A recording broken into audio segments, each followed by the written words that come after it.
Hello, my name is Lauren, And I'm Kine. Welcome to the Theoretical YouTube channel. and the sixth annual Theoretical Oscars 2025, which feels so soon this year because like the Oscars are not normally like the first weekend in March, and so that definitely snuck up on me. Yeah, me too. I did not expect him to come this early. So it was kind of a surprise when we were like, wait, hold on. Do we have to like make a list and do all the stuff for the Oscars in like January? Where normally like we'd be like middle of February finally start thinking about it or something like that. Mm-hmm.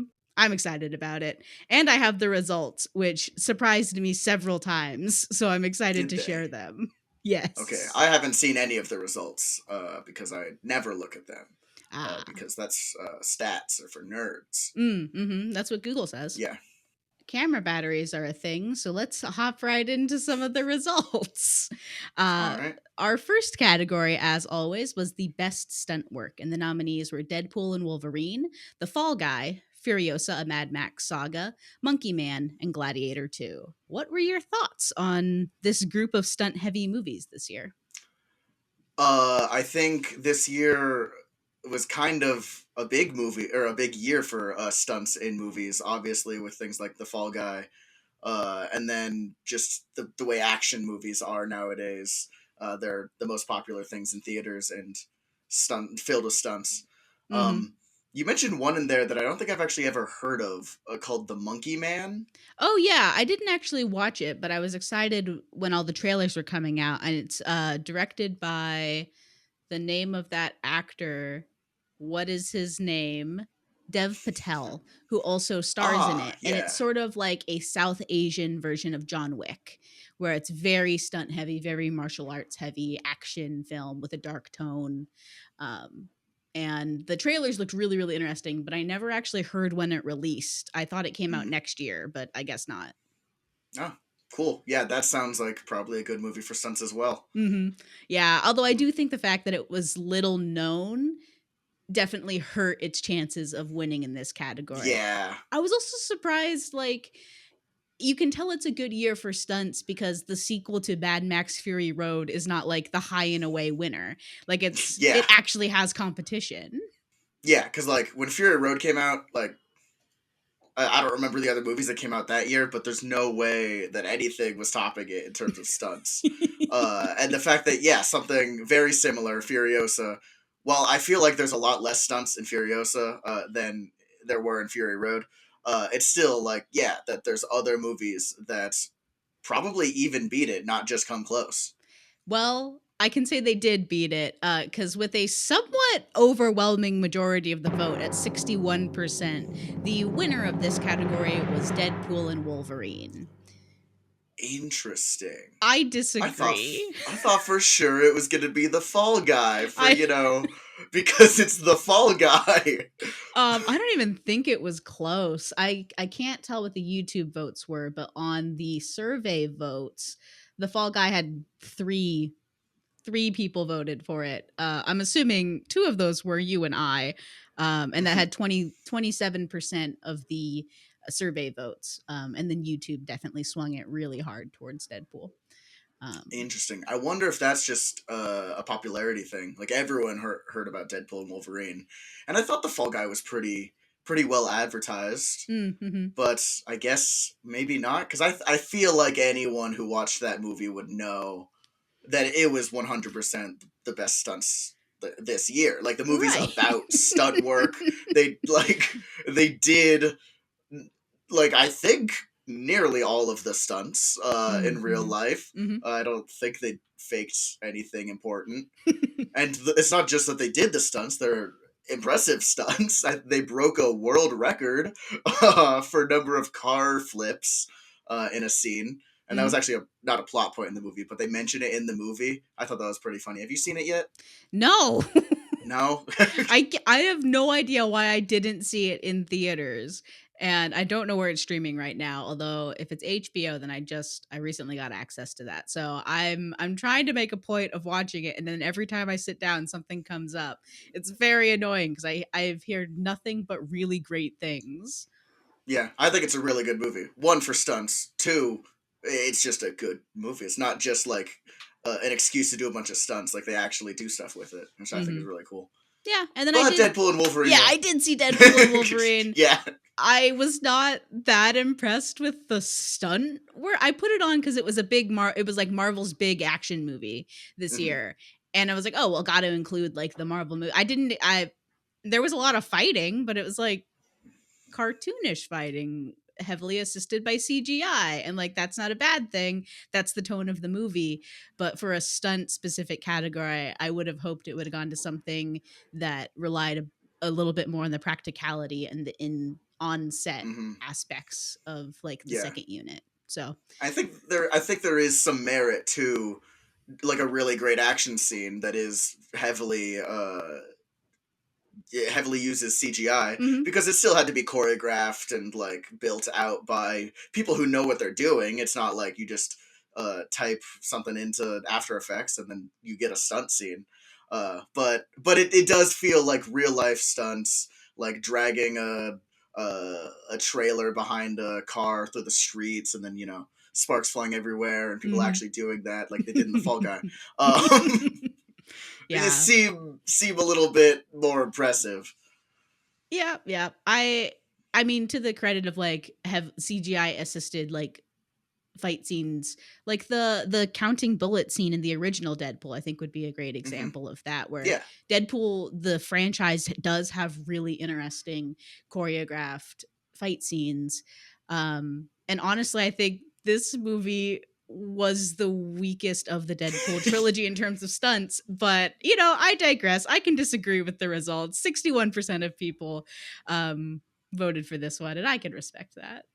Yeah.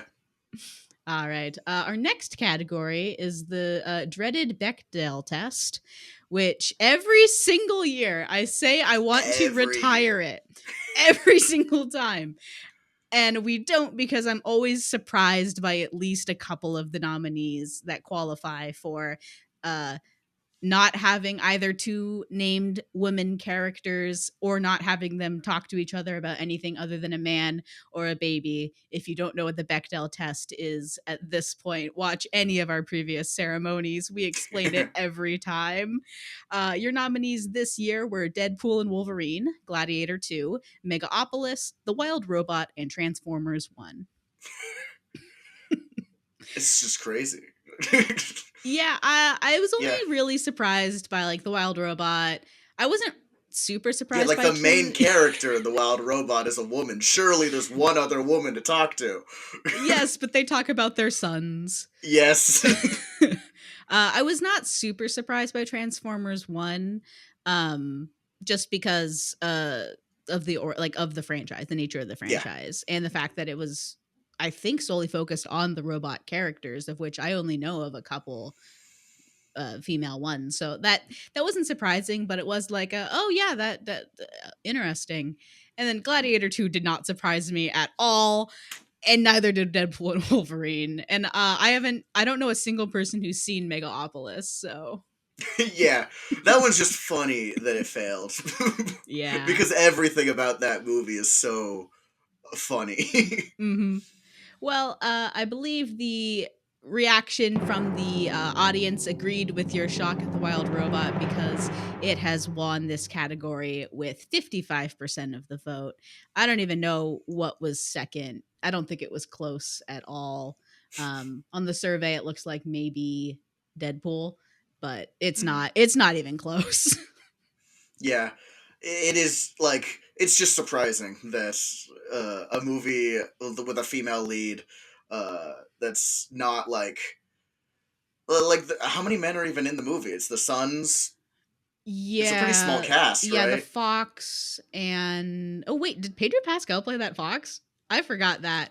Um, oh, they might the online site that I pull these results, not the results of the surveys, obviously, but the results of whether or not a movie passes the Bechdel test. There's a chance it's excluding very ambiguous robots because Roz, they're probably counting Roz as a woman character, but there's another antagonist robot that's like kind of just a voice, like it doesn't even have a body, and Hmm. I don't know if I don't know if they're just not counting that, because they definitely, she's the antagonist. She's talking about Roz, that she's like, we're gonna get you. And I feel like we're gonna get you is not about a man. But it's also not a very substantive comment. I actually haven't seen the movie. Oh, it's Do they really have good. more It's than really just? good. I know I need to see it, but I didn't get around to it when it was in theaters, and then once it's out of theaters, it's nebulous. Yep. Yeah, so actually I don't know how those conversations break down or what they count as a female character or not. Yeah. But if you look at it, it really is just the one female lead and then a lot of male characters and also mom characters. The other women in the movie are animals who teach Roz how to raise her adoptive son. So it kind of makes sense. Yeah. And maybe next year we'll skip this category. Maybe.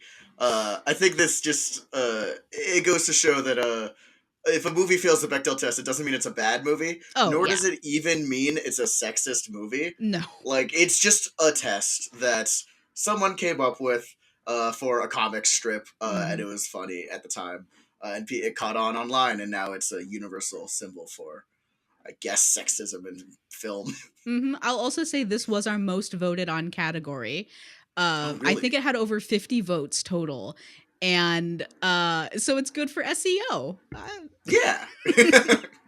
So maybe we don't get rid of it next year. Speaking of search engine optimization, best advertising campaign is our next category. And the nominees were, let me get them in order. Here we go. Deadpool and Wolverine, House of the Dragon Season 2, Sonic 3, The Wild Robot, and Wicked.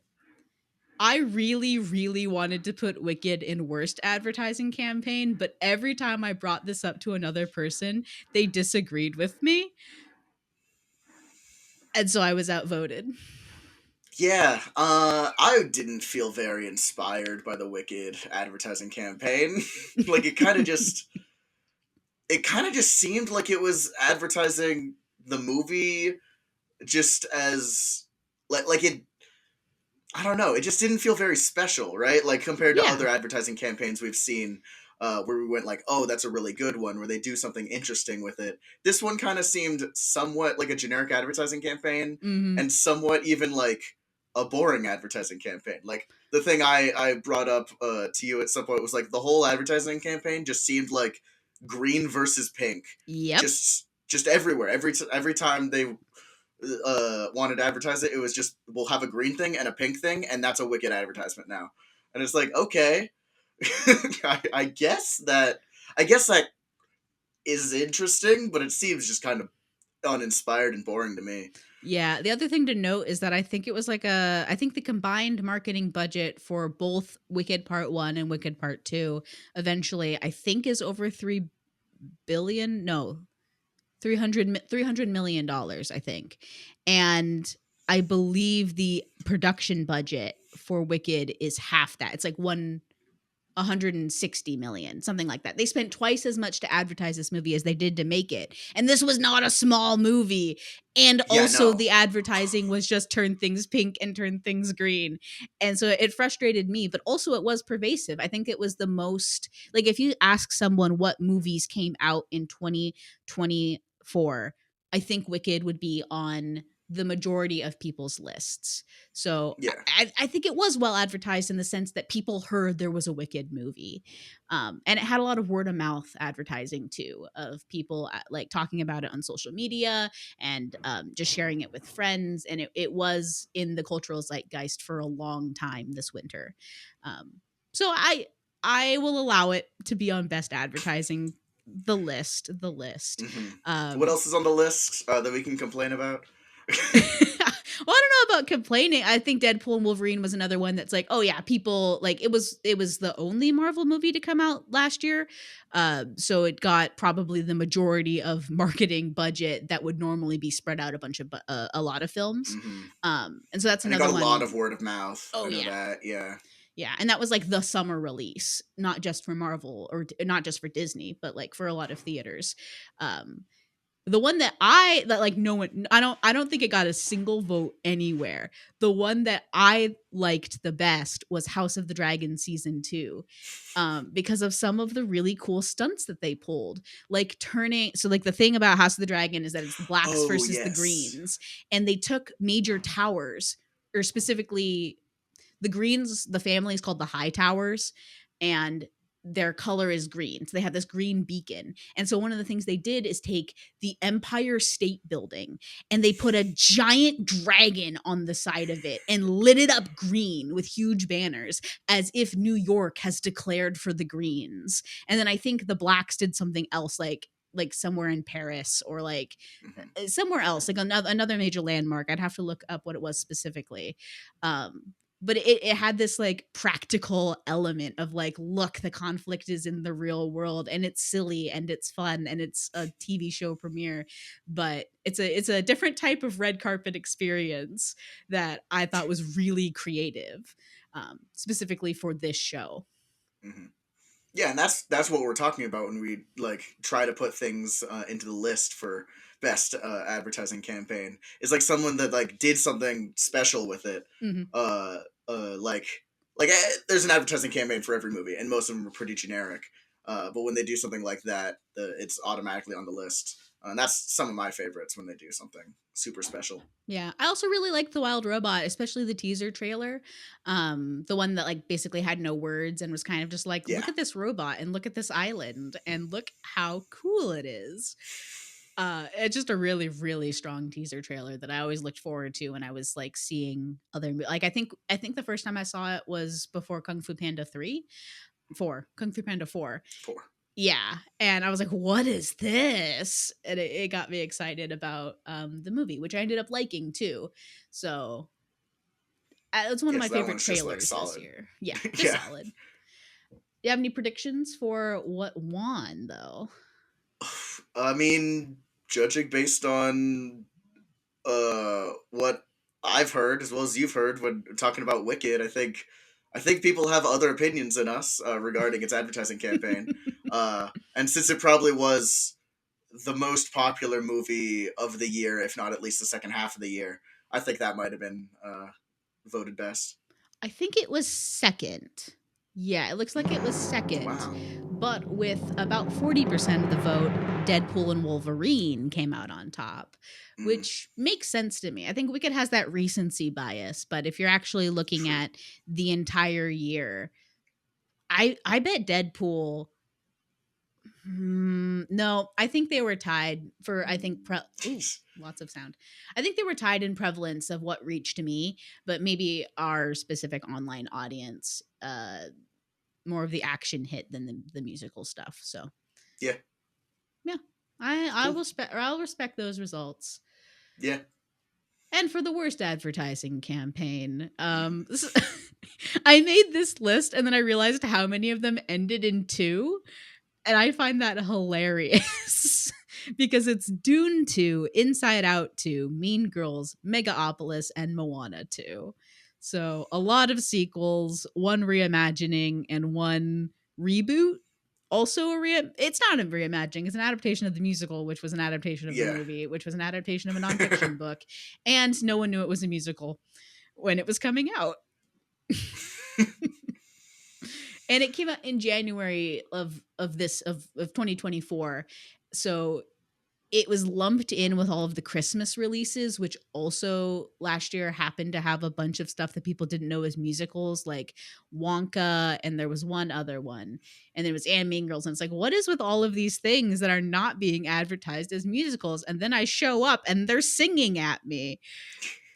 I don't know what to tell people because there's literally a music note in the logo of the Mean Girls movie. So I don't really know what you were expecting.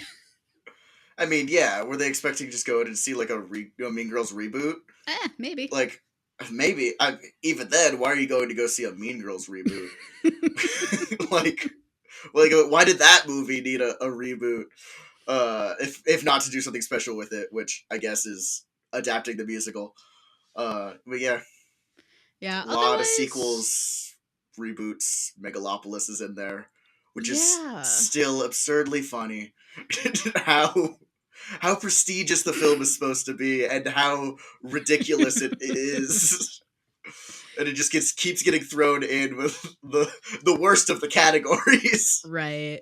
And then otherwise, like Dune 2, I know people who saw it, like it got people excited about it. I just had forgotten it came out this year. And so it struck me as like oh yeah, it didn't have lasting power. Even Yeah, the way that the first like Dune Part 1 did. So I yeah, think part of advertising is how well it stays in conversation.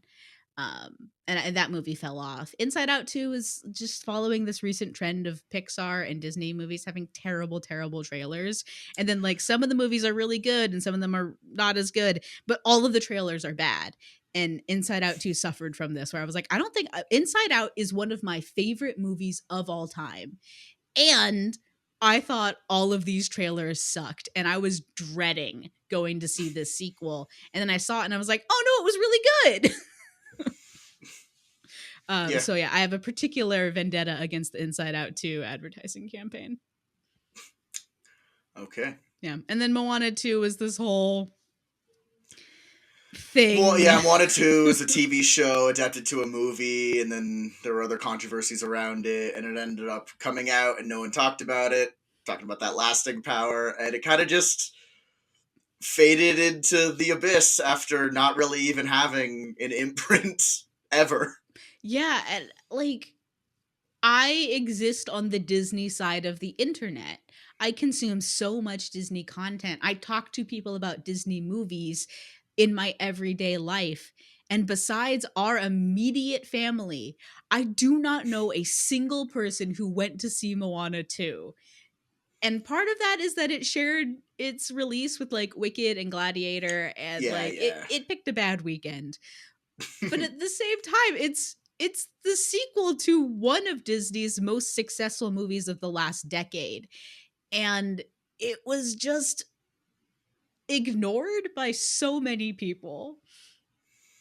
And Yeah. it And was an okay movie. It wasn't amazing. It wasn't terrible though. And I think that in 10 years people will be like, "Oh my gosh, remember when they made a Moana 2?" And then they're going to watch it and be like, "It's not good, but it's not it did come out. It deserved to be watched." it did come out.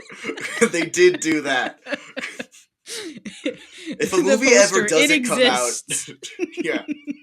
If a movie ever just they advertise it and then it doesn't come out, oh, I was gonna say that's worse advertising. That might be the best advertising campaign. If they advertise a movie that just doesn't come out. Mhm. Yeah. Well, the winner of this category, let me look at this. There we go. Oh, okay. Yes. The winner of this category with 53% of the vote is Mean Girls.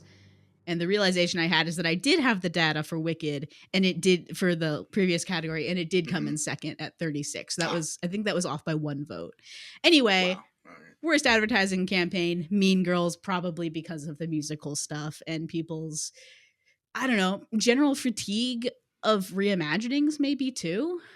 I don't think anyone really wanted that movie. Yeah, it's like everyone's already complaining about all the sequels and the reboots and reimaginings or whatever you want to call them. The things that are adaptations of other things or sequels of other things. Mhm. And this just seems like the least important of all of them. Like at least for the live action Disney movies, they're making their old movies into live action and people complain about it. But this is like you took a beloved movie that no one asked for a sequel or a reboot of and made a reboot of it for really no reason. Yeah, pretty much. I like the musical. I like the music from the musical, and I did enjoy this movie. This is something I did see in theaters. I missed Fall Guy, but I watched Mean Girls.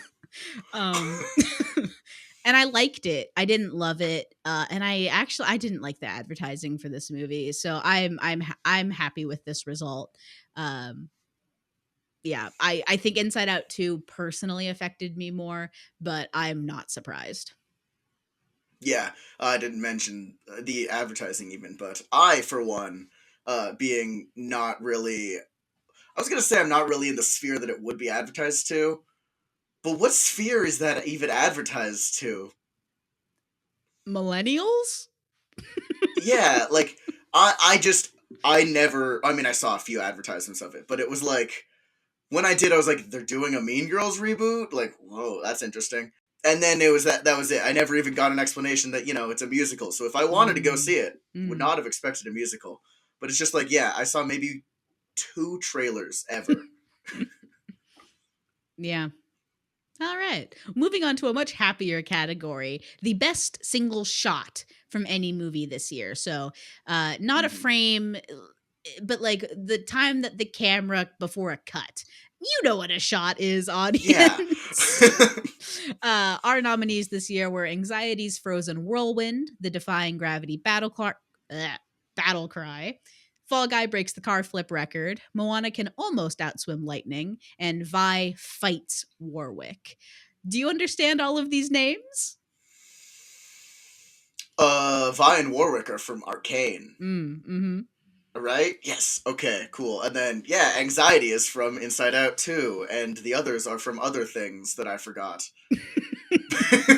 Well, you recommended the Fall Guy one, and we've already mentioned it of when they broke car flip records. I And think it was 8 or maybe it was 7.5 car rolls in mm-hmm. one go. There's more rolls than are in a single shot, but there is one shot where it's just going like boop, boop, boop, boop, boop, boop, boop, boop. Yeah. And then there's a few more before and after. And they probably did it all at once, but the way that it's broken up, there is just a single shot with the majority of them, which is really cool. It's really Yeah. cool that that took that part of the story and then did it in real life when that could have easily been faked. So I respect that a lot. Like when we did see Moana too, and there's a part where she straight up dies by getting struck by lightning, and it looks so good. It looks so good. In the theaters, I was like, that's one of the best shots of any movie this year, and almost redeemed the like mediocre quality of the rest of the movie for me. Where It didn't. well, It didn't. No. Well, I think Still mediocre. Moana 2 is a bad movie, and then it has a pretty like a good ending, and so it overall ends up being like it was a movie. But I love that shot. I really like that shot of her like just going like getting fried basically, and it's like Disney did that. Yeah, it's also the title in the list is Moana almost outswims lightning, because that is the context. Is she's swimming and the lightning almost doesn't catch up to her while swimming. Mm-hmm. Yeah, it's great. It's genuinely very good. I included the Defying Gravity like big. We almost called it, instead of Battle Cry, Big Cape, because it's the one where Elphaba is just like, when did you put that on? It's so long. Like, that was not that long when you put it on. Where did it get the extra 20 feet? No.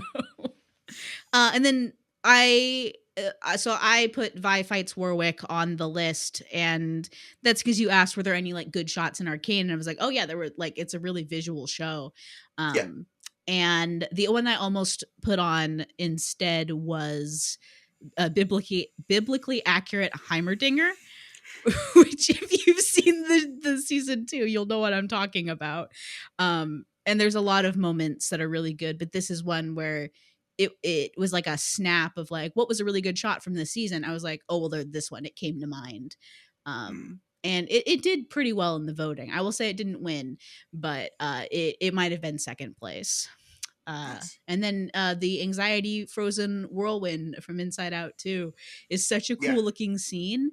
It's just a cool effect. Yeah, it's like the way that she's glitching on the inside, and it's so static, and it like it's a tense sort of stillness because it's a rigidity. And then but it's still like in motion, right? Yes. Like it's you're moving so much, you're doing so much that time stands still and you're stuck, and it's like a great juxtaposition, and then actually putting that into a visual medium. I think they did it perfectly. Yeah, I think that whole scene is really good. And then we picked one particular shot of the effect. I almost wish we could have done the one where she then like a single tear comes out, but it's not quite, it doesn't encapsulate the full scene the way that Mhm. the shot that we ended up choosing did. But I was a really big fan of that Yeah. effect and that scene and that particular shot. And that was reflected in our voting because, with 68% of the vote, the winner of the best shot of the year was Anxiety's Frozen Whirlwind. Which makes Nice. sense. I feel like if you saw that movie and you know, have anxiety, you really felt what was going on there. Can't Hmm. relate. It couldn't be me. No, no, never. Mhm. No. Mhm. Mhm. All right, next category. This is the worst real Oscar snub. So these are movies, actors, actresses, directors, writers who are being snubbed from the actual Oscars next weekend or this weekend, depending on when you're actually watching the ceremony. For us, it's next weekend. Your nominees were Paul Mescal for Best Actor in Gladiator 2, John M. Chu for Best Director in Wicked, and Trent Reznor and Atticus Ross for Best Score in Challengers. And I will tell you, it was really, really close. I think Mhm. this is another one where it came down to a single. No, no, no, no, no, no. The YouTube one swung it hard, but on our survey, it was tied exactly 50%. Wow. And I'll also say Paul Mescal didn't get a single vote on YouTube or on the survey or on Twitter. No one, no one liked Paul Mescal, which is a shame. He did a great job. I liked his Yeah, I performance. mean, you did a good job. But no, people were torn between Wicked and Challengers, and on our survey it was tied. And then I looked at the YouTube results, and it's actually a pretty decisive victory. Hmm. But do you have any opinions of the direction of Wicked versus the score in Challengers?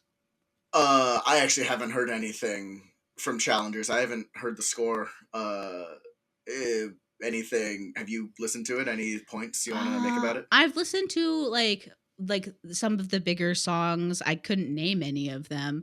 But like I kind of liked it. It's different. It's kind of like it's weird music. It's not like I mean, it's straightforward. Trent Reznor and Atticus Yeah. Ross music. Like Yeah. And they're they don't make very many normal scores nowadays. yeah. And they're pretty decorated in terms of Oscar Oh yeah, nominations and wins before. So I did come as a bit of a surprise that they weren't even honored with a nomination this year. And I think that's why this particular snub makes the top of a lot of lists when you look up online like what's being snubbed from the Oscars this year. People are pretty passionate about this one.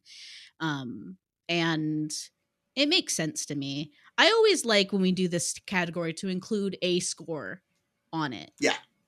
Because like everything has music, and Hmm. a lot of really good writers are just not nominated for the work that they do, and they're not recognized because of that too, outside of very specific communities that appreciate music composition. Whereas like with directors, like people could probably still maybe tell you that John M. Chu directed Wicked even though he wasn't nominated. But like if you're not in the know, do you really know who wrote the score for Challengers? Yeah. Any predictions though? What do you think where do you think it swung? Well, once again, I'm thinking about how Wicked was just such a popular movie. So Popular. people might have just people might have just voted for the director of Wicked because it's a snub because Wicked is such a popular movie. Surely the director deserves credit, and I think the movie did have some pretty good direction. I think it had a very particular like not it's not a particular style, but it felt the same throughout, and I think that was probably due to the director's hand. I don't like I know what a director does, but it's kind of hard to describe exactly Mm-hmm. how they have an impact. Besides just like they're the one who makes it what it is. Like completely different director would make it a completely different thing. Mm-hmm. Uh, but then on the other side, I never heard the score of Challengers, but you say that apparently there's a really big fan base for that score. So I don't know. Is it the one that I would guessed before this conversation, or the one that I'm swinging towards after this conversation? Ah. Well, I can tell you that the winner of this category was John M. Chu for directing Wicked. Okay. So your Yeah. gut instinct was pretty good. Yes. Yes. It is a very popular movie, and Yes. I don't know how to describe the direction of it, but it felt like Wicked. It felt like I would be able to pick out a completely different movie directed in the same way, right? Mm. I can kind of see that. I think John M. Chu does have a talent for adapting stage productions and making them feel as large as they do on a theatrical setting. So like when you see Wicked on the stage, like there's a weird literalism that happens when you film something versus when you have it on a metaphorical space, which is what theater is. When something happens on a stage, you're able to suspend your disbelief of what that set dressing is far more than you are in the frame of a camera. And John M. Chu has a particular talent for adapting the feel of going to see a Broadway production and replicating it on the silver screen. And so I really respect that. He did that for In the Heights too, which is probably like he directed Crazy Rich Asians, which got him the job for In the Heights, which got him the job for Wicked. And I really think that you see the way that he's able to bring larger than life stories into fruition. Um, and I think he has a talent for that, and it should be recognized. So I'm pretty happy with this result. Yeah. Yeah.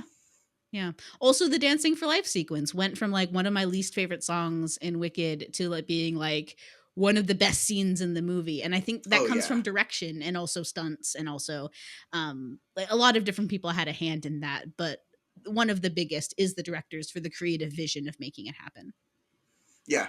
I think it's also important to note that he had the difficult task of bringing the world of Oz like to life in a way that I think is what Oz is supposed to be, and not what we've ever seen it like before, right? Mm-hmm. Like they couldn't do a lot of the fantastical world stuff in the 1930s, Right. and the only other like big one that comes to mind, is Oz Great and Powerful. Right. That was a little too like a little too dour Mm. for what I think the world of Oz should be. And I think this like shows the actual like the fantastical nature of the world in a way that hasn't ever been done before, but in a way that I think is correct. Excellent. Yeah. And a lot of it was so practical too. Like they really Oh yeah. planted 8 million or billion or whatever Yes, I tulips. heard that. Or like built the real for train. one shot in the movie. Yeah. So you have to direct the courage to take a studio's money and plant flowers with it. I Yeah. appreciate that. Our next category is the best credit sequence this year, and I have a lot to say about credit sequences this year. The nominees were Arcane, Deadpool and Wolverine, The Fall Guy, and Moana 2. What was going on with credits this year? This is one of my favorite categories. And I look forward every year to seeing how different movies stylize their credit sequences and give flavor and like tell additional story or just have like this fun wrap up, like, or like different ways that you can reinterpret the way that words scroll on a screen. I always look forward to how movies adapt this. And this year, there was so much just it's white words on a black screen and they go up. Yep. And like movies I didn't expect to have boring credits, like Beetlejuice. Like, what do you mean there's nothing funny about those credits? There's nothing funny. There's nothing weird. The font isn't even weird. Like, it's not even like green or something. It's just boring. Credits. Yeah. Yeah. It's like, it's the last chance the movie has to like cement like a style for the movie in your mind. And there's so much room to be creative. Like when the default is white words on a black screen, that's literally a blank canvas for you to do whatever you want. Pretty much. And it's your last chance to like imprint the style of the movie on the audience. And then you just like Beetlejuice, a movie with so much particular style to just go with the default credit sequence is crazy. Yeah. But these credits did things. Arcane, I mean, that's a TV show, and these are the opening credits, so it's Yeah, it's yeah, yeah. it's different. They were really beautiful, though. I really liked the credits for this season. And then Deadpool and Wolverine started out as just white words going up a screen, and I was like, "Are you kidding me? Deadpool doesn't do anything funny with its credits." I guess it had the bye Well, bye it bye did. It did its sequence. opening credits. Yeah, Yeah. but they always do that as well. Yeah. Right. And then part of the way through it, they play the Green Day Good Riddance song, and they have all of this footage from Fox behind the scenes productions. And it was honestly really sweet. And I know that that song isn't actually like sincere or like a good graduation type song, and that it's actually very sarcastic. It still always gets me though. Hmm. It always makes me feel wistful. Mm. So I actually really enjoyed seeing those credits, and it did feel like a good like huzzah last like moment of like, we did love the Fox era we of Marvel characters, and it had highs and it had lows, but a lot of the work was fun and it was good, and it created a love for superheroes that got us where we are now. um Yeah. so I liked those credits. I did like them a lot. Fall Guy did a similar thing in like execution, where it was still having those that black screen with the white words, and then it had all of the actual behind the scenes stunts, which was really really cool to see, and is also doing this thing where it honors the second unit in a way Yeah. that the plot of the movie also does too. Like that's what the movie's Yeah. about, is appreciating stuntmen and the work that they do. Yeah. Absolutely. Yeah. And then Moana 2 is almost like the credits are almost identical to Moana 1, Yeah. but with new symbols. And also I scrubbed all of the internet for footage of it and I could not find any. So Did this movie come out? I don't Are we know. sure? uh Did we Mandela affect a whole movie in our minds? yeah. To be honest, I added this because it wasn't scrolling words on a black screen, and also I wanted a fourth one. Really, I think It's this not winning yeah, this though. was a vote It's between not. Deadpool and the Fall Guy, in my opinion. And with a TV show thrown in as well for some flavor, because that's another credit art of credit sequences is TV shows. And I think that the TV shows had good credits this year. This was one of the best, in my opinion. Mhm. Yeah. All right. Have any predictions? All right. Obviously, I mean, yeah, it's between Deadpool and the Fall Guy, and I think they're so similar. Like, so they're the exact same thing. It's we're gonna do this like old '90s style, like have the credits rolling on the right side, and then have the footage from behind the scenes on the left. Uh, it takes that style and it's doing it specifically for like appreciation of something. In the case of Deadpool, it's appreciation of the Fox superhero, specifically X-Men, Mm-hmm. like franchise. And it's a very important like franchise for the state of Deadpool as well as the state of just all modern superhero movies, and to an extent all modern action movies Hmm. have like a basis in the X-Men films from Fox, and it's appreciating that history. On the Fall Guys side, it's appreciating not just the actors who worked on this film, the stunt people who worked on this film, but to an extent appreciating everyone who's worked in stunt work, every unsung hero behind the scenes. Because like even in the Fall Guy, it's not just about the stunt team, but it's also go about like the people who rig the stunts, the people, I guess they're on the stunt team, but like every person who isn't appreciated on the film set, except the PAs, they don't deserve anything. Uh, Having worked as a production assistant in college, I take great offense to that. yeah, but yeah, like gaffers, grips, all the best boys, The best. everyone that I'm going to write a video about but haven't yet. You need to write that video. It's Yeah, been yeah. in works for 4 years now. Okay, it's not been in works. Oh, fine. It's been an idea for 4 years now. I haven't started. Don't give me that much credit. Fine. Anyway, I think just personally for me, I like the idea of like paying homage to everyone who hasn't been recognized before more than I like the idea of the history of Fox superhero movies. But I don't know what the public thinks. Seems like the public really likes Deadpool and Wolverine, so maybe that wins. The public really does like Deadpool and Yes, it Wolverine. does. All The right. results of the survey were actually almost completely evenly split between all four Mm. of the nominees, with who had an early lead.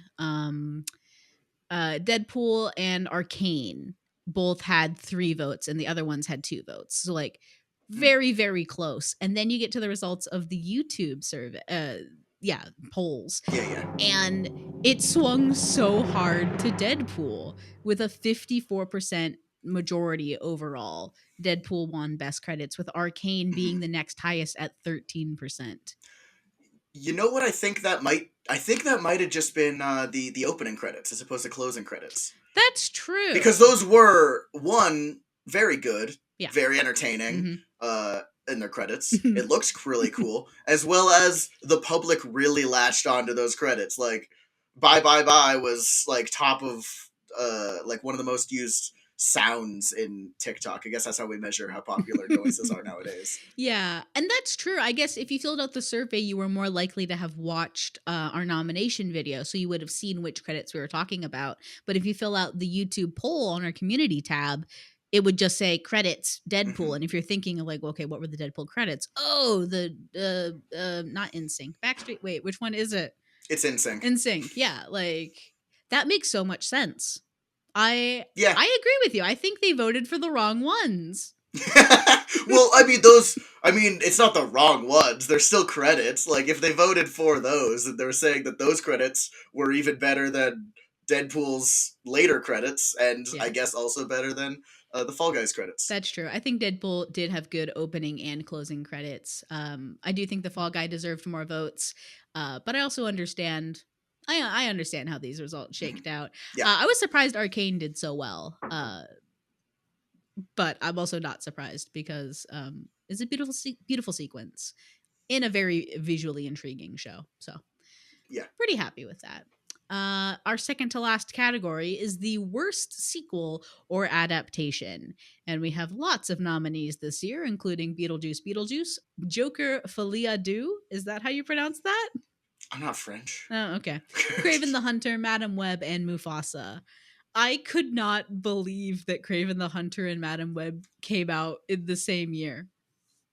That is surprising. And also, neither were very good. Oh, no, yeah, awful. I think the consensus is that Madam Web is like one of the worst movies, one of the worst superhero movies like ever to come out. And the consensus on Craven the Hunter was like, "Oh, that came out." Yeah, I'm also getting that. I one of my new favorite jokes is anytime someone brings up Valentine's Day, being like, "Oh, you mean Madam Web Day?"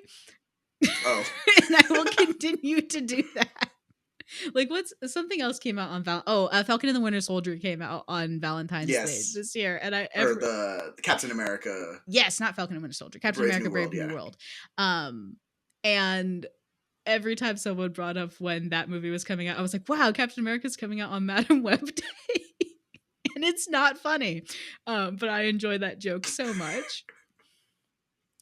okay. Yes. These are all pretty bad movies. I have not actually seen the movie Madam Web, but I have seen so much YouTube breakdown of it. I would be surprised if there's a single shot I have not seen.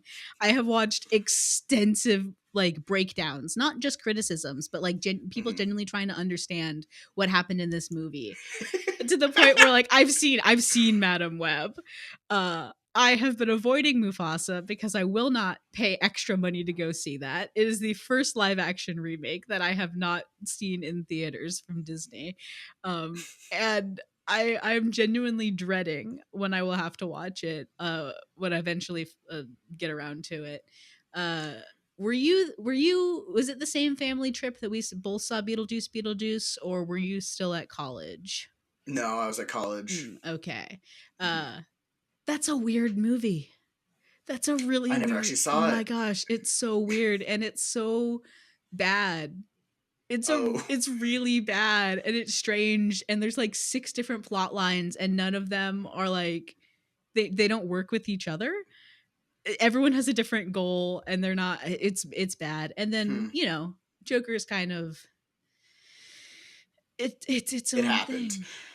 Yeah, only heard bad things about that movie. Hmm. I don't think, which is really weird considering it's the sequel to uh, a movie that people regarded as like one of the best adaptations of the character uh, to film, and I guess on the side of people who like dark and gritty versions of superhero films, Hmm. one of the best of those types of superhero films.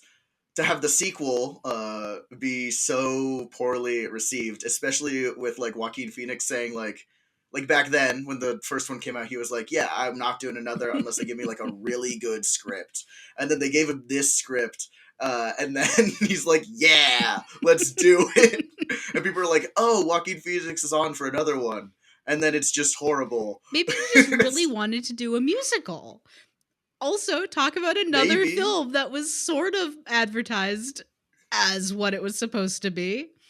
and then yeah, it was a musical.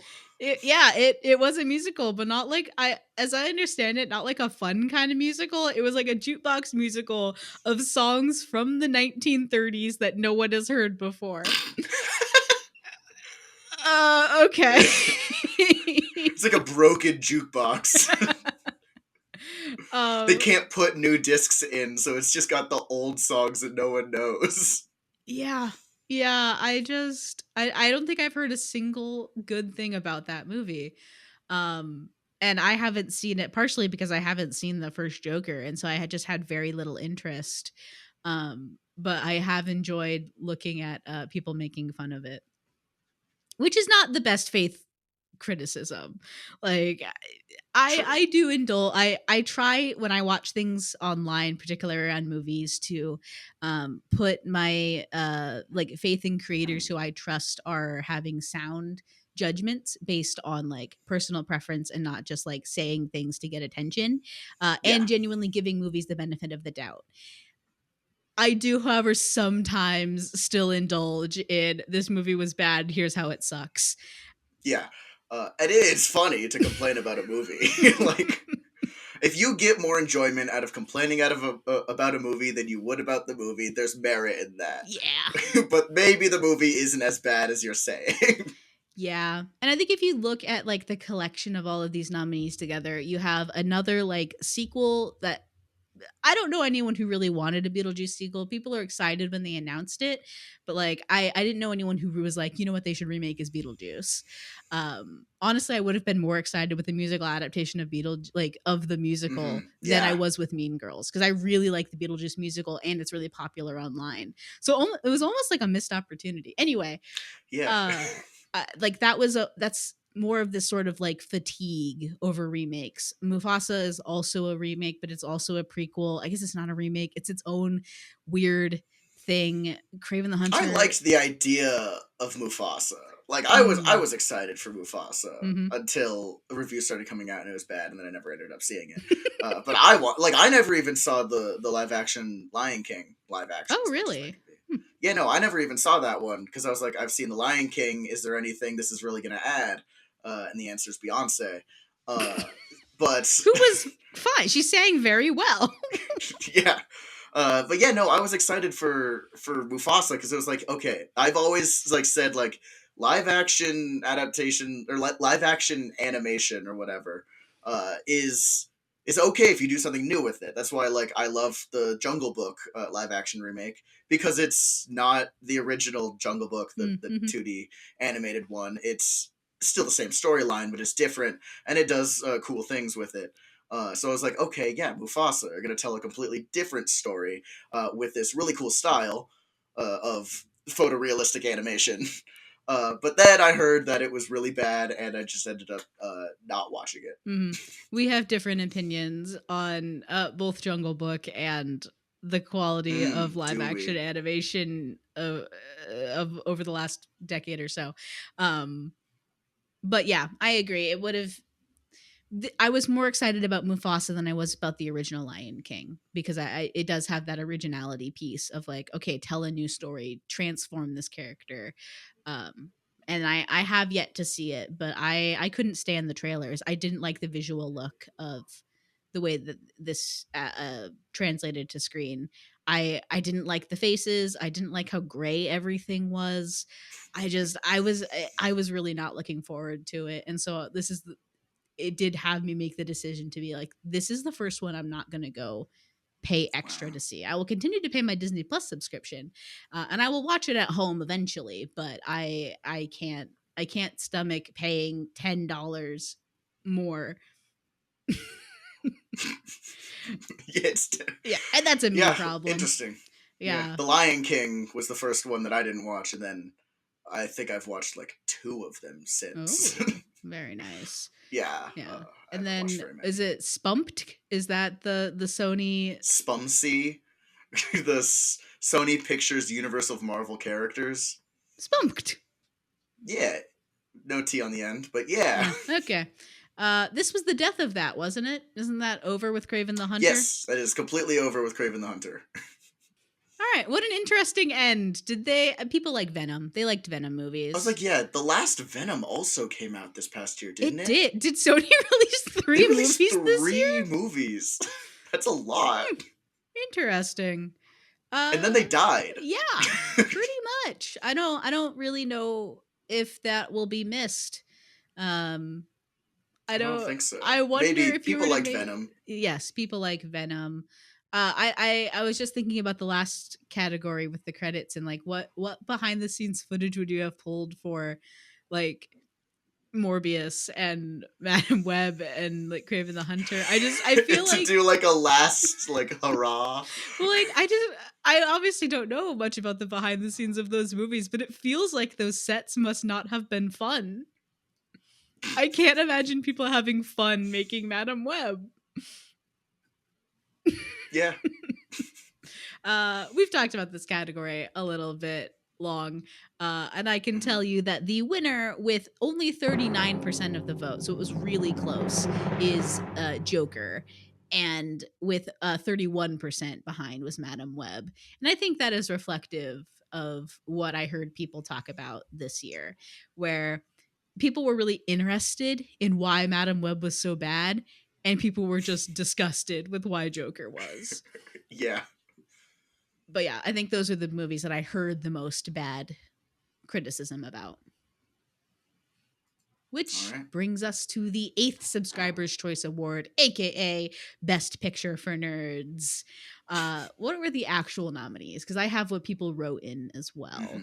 The actual nominees were The Fall Guy, Has Been Hotel, The Wild Robot, and Wicked, which were all very good things. And I will let you talk about Has Been Hotel, because that is probably your favorite thing from media this year. It at least was when it came out. Mhm. I mean, the honeymoon period is over.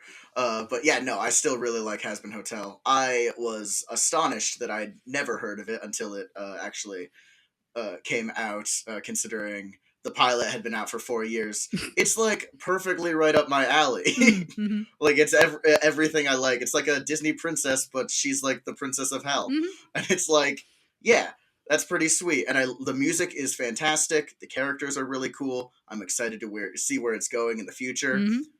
Has Been Hotel. If you haven't seen it, where is it? Is it Amazon? Yeah, it's Amazon Prime. Yeah. If you haven't seen it, I definitely recommend you go watch it.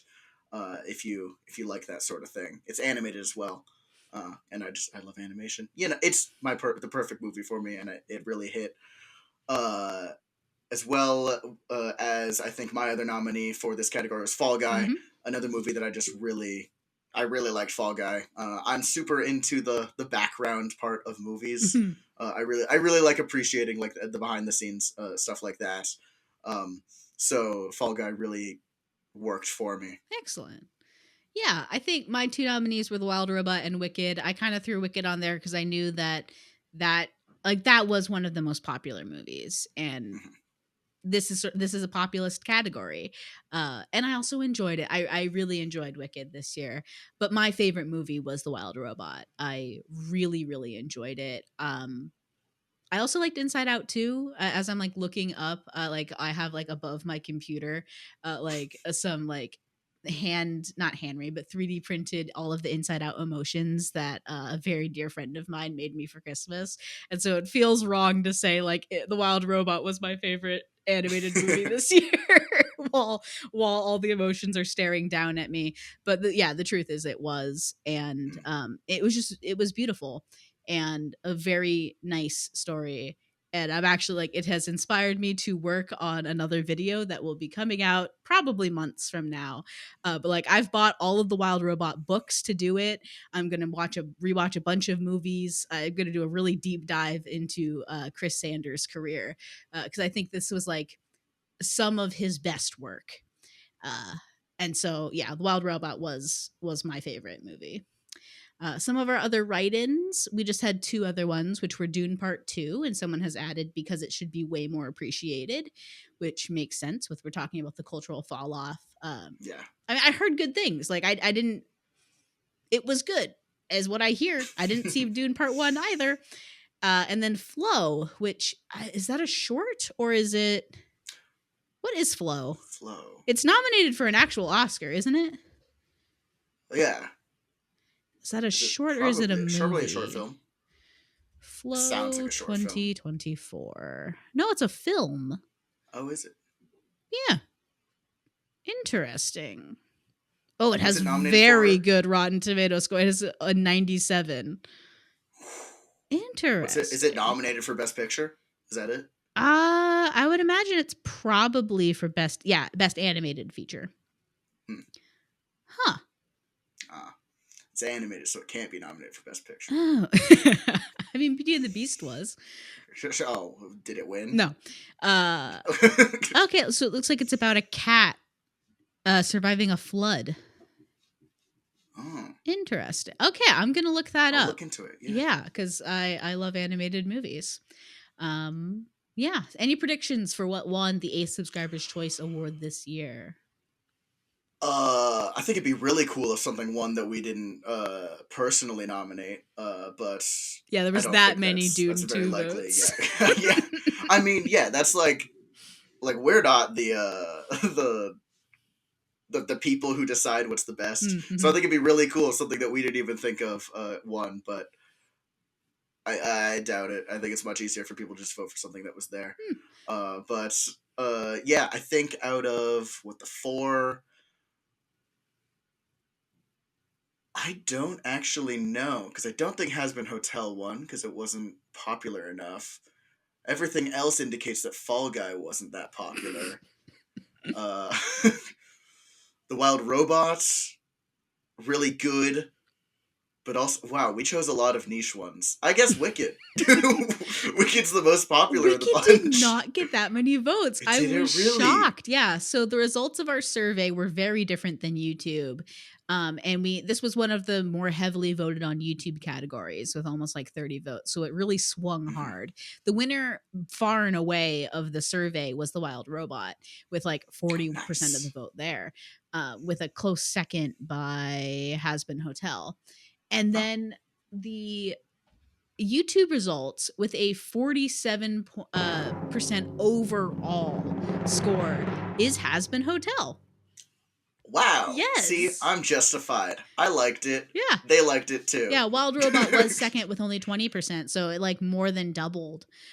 People really, really liked that show. And I agree. It was probably my second choice out of everything. I very much enjoyed it. And I do recommend, if anyone hasn't seen it, Amazon Prime, or the pilot is just on YouTube if you want to get a taste of it. Yeah. The pilot's on YouTube. I do think the show is better than the pilot, though. Yes, I also agree with that. So don't just watch the pilot and then. Yeah, I also enjoyed the Hell of a Boss series as well. I've seen all of season 1 and most of season 2. I'm like 2 episodes behind at this point, and that is also all on YouTube. So it's a relatively accessible show. Oh yeah, super accessible. Yeah. So yeah, big recommend. Big recommend. Overall, it was a weird year for movies. Really weird year. Yeah, I didn't realize it until going through these lists. How like non-cut and dry a lot of the categories are, and how a lot of things that you come to expect from movies every year just either weren't there or were really like weird and different. Yeah, I will say I just saw not Falcon and the Winter Soldier. Oh my God. Yeah. Captain America, Brave New World. I just saw that a few days ago, and it does have interesting credits. So It does, yes, yeah. I am. We're already back for 2025. And I look forward to seeing what other movies come out this year, because I enjoy this tradition so much, and I have a lot of fun, like, recollecting. Yeah, it's nice to just look back on the movies that came out this year, and it's a good way to just, because sometimes if you're just thinking back about movies, everything just kind of falls into a big bunch, and then you don't really have, because there's so many movies that come out, you don't have really time or like a way to think about them. But this organizes them in a way that my mind really likes, so I really like doing this as well. Yeah. And if you have any ideas at home for new categories that you'd like to see, please comment them below. The list of categories that we have changes slightly every year. If someone could please give us something to replace the Bechdel test, that is my least favorite category, and I would love a substitution. Or just anything else that you would like us to look at in the future. We'd really appreciate it. Yeah, you can also subscribe while you're down there, because we do make other videos besides this, or at least I do. And you can follow us on Twitter at theory_central, or consider supporting us on Patreon, like the incredible David W., Alex Toquinto, and Nicole in Oregon. And maybe I will also memorize your name so that I have it off the cuff like that. Yeah, it's pretty easy when we only have a few, but you could make it more difficult. Oh yeah, yeah. I mean, yeah. Our lowest tier is like $1, and also you can also be a patron for free. I don't know how that works, but yeah, you can technically be on Patreon. You can be a patron for free and get no benefits, but I might read your name, so you can always do that. All right. Any last calls to action, or are we pretty much wrapped up for the 6th annual Theoretical Oscars? No, I think we're pretty much wrapped up. I guess we'll just wait to see what movies come out this year, and then build another list in about 11 months.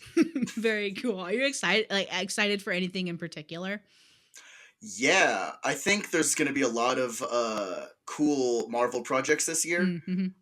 Like Thunderbolts is shaping up to be a really weird movie, and I'm really interested in what it's going to do. As well as Fantastic Four, which is, people have been waiting for that forever, because it's been a Fox property for so long. As well as Daredevil Born Again, one of my favorite shows like ever. Daredevil Born Again comes out in a week. I think that's right.